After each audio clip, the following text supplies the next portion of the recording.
ఇది నవగ్రహాల్లో ఈ పూట చంద్రగ్రహణం దర్శనం కూడా ఈ పూట అయిపోయింది. ఎందుకంటే ఉదయం ఇంకా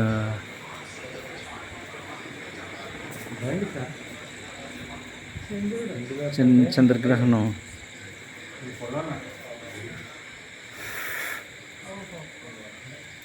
నవగ్రహాలు 9 కూడా కార్తీక మాసంలో ఆ శివయ్య అనుగ్రహంతో పూజ చేయడం జరిగింది.